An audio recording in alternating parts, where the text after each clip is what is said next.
ಸುಯೋಧನದ ಸಾಯಿ ಕುಮಾರ್ ಎಂಬ ಅಳಿಯದ ಆಕರ್ಷಣೆ, ಭಾಷೆಗಳ ಗಡಿ ಮೀರಿದ ಕಂಚಿನ ಕಂಠದ ಕಥೆ. ಇತ್ತೀಚೆಗೆ ಬಿಡುಗಡೆಯಾದ ತೆಲುಗಿನ ಸುಯೋಧನ ಚಿತ್ರದ ಟೀಸರ್ ಕೇವಲ ಅದರ ಸೈಕಾಲಜಿಕಲ್ ಥ್ರಿಲ್ಲರ್ ಕಥಾವಸ್ತುವಿನಿಂದಷ್ಟೇ ಸದ್ದು ಮಾಡುತ್ತಿಲ್ಲ. ಈ ಟೀಸರ್ನಲ್ಲಿನ ಹಿರಿಯ ನಟ ಸಾಯಿ ಕುಮಾರ್ ಅವರ ಗಂಭೀರ ಉಪಸ್ಥಿತಿ ಕನ್ನಡದ ಪ್ರೇಕ್ಷಕರಿಗೆ ಮತ್ತೊಮ್ಮೆ ನಾಸ್ಟಾಲಜಿಯ ಪುಟಗಳನ್ನು ತೆರೆಯುವಂತೆ ಮಾಡಿದೆ. ಒಂದು ಕಾಲದಲ್ಲಿ ಸ್ಯಾಂಡಲ್ವುಡ್ ಅನ್ನು ಆಳಿದ ಈ ನಟ 2026ರ ಹೊತ್ತಿಗೂ ದಕ್ಷಿಣ ಭಾರತದ ಚಿತ್ರರಂಗದಲ್ಲಿ ಏಕೆ ಅಷ್ಟೇ ಪ್ರಸ್ತುತವಾಗಿದ್ದಾರೆ ಎಂಬುದು ವಿಶ್ಲೇಷಣೆಗೆ ಯೋಗ್ಯವಾದ ವಿಚಾರ.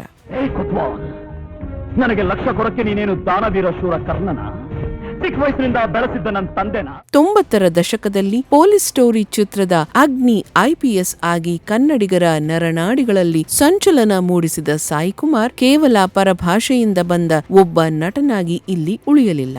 ಡಬ್ಬಿಂಗ್ ಕಲಾವಿದರಾಗಿ ವೃತ್ತಿ ಜೀವನ ಆರಂಭಿಸಿ ತಮ್ಮ ವಿಶಿಷ್ಟವಾದ ಕಂಚಿನ ಕಂಠ, ನಿರರ್ಗಳವಾದ ಕನ್ನಡದ ಉಚ್ಚಾರಣೆ ಮತ್ತು ಆವೇಶಭರಿತ ಸಂಭಾಷಣೆಗಳ ಮೂಲಕ ಅವರು ಕನ್ನಡದ ನೆಲದ ಜೀವವೇ ಆಗಿ ಹೋದರು. ತೆಲುಗು ಮತ್ತು ಕನ್ನಡ ಈ ಎರಡು ಚಿತ್ರರಂಗಗಳ ನಡುವೆ ಅವರು ನಿರ್ಮಿಸಿದ ಸೇತುವೆ ಕೇವಲ ವ್ಯಾಪಾರದ್ದಲ್ಲ, ಅದು ಭಾವನಾತ್ಮಕವಾದದ್ದು. ಕನ್ನಡಿಗರು ಅವರನ್ನು ಎಂದಿಗೂ ಹೊರಗಿನವರು ಎಂದು ನೋಡಲೇ ಇಲ್ಲ.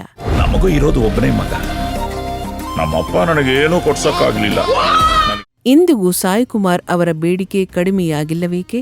ಉತ್ತರ ಅವರ ವಿಕಸನದಲ್ಲಿದೆ. ರಂಗಿತರಂಗದಂತಹ ಚಿತ್ರಗಳಲ್ಲಿ ವಿಭಿನ್ನ ಶೇಡ್ ಇರುವ ಖಳನಾಯಕನಾಗಿ ಅಥವಾ ಇಂದಿನ ಸುಯೋಧನದಂತಹ ಚಿತ್ರಗಳಲ್ಲಿ ಕಥೆಯ ಗತಿಯನ್ನೇ ಬದಲಿಸಬಲ್ಲ ತೂಕದ ಪೋಷಕ ನಟನಾಗಿ ಅವರು ತಮ್ಮನ್ನು ತಾವು ಮರುರೂಪಿಸಿಕೊಂಡಿದ್ದಾರೆ.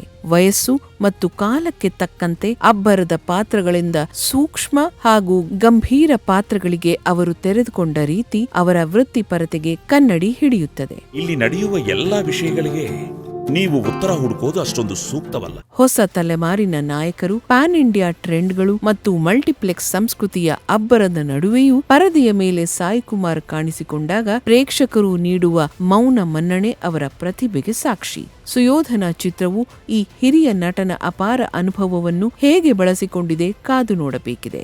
ಆದರೆ ಒಂದು ಮಾತು ಸತ್ಯ, ಗಡಿಗಳನ್ನು ಮೀರಿ ಬೆಳೆದ ಸಾಯಿ ಕುಮಾರ್ ಅವರ ಕಲಾ ಸೇವೆ ಮತ್ತು ಆ ಕಂಚಿನ ಕಂಠ ದಕ್ಷಿಣ ಭಾರತೀಯ ಚಿತ್ರರಂಗದ ಇತಿಹಾಸದಲ್ಲಿ ಸದಾ ಒಂದು ಪ್ರಮುಖ ಅಧ್ಯಾಯವಾಗಿ ಉಳಿಯಲಿದೆ.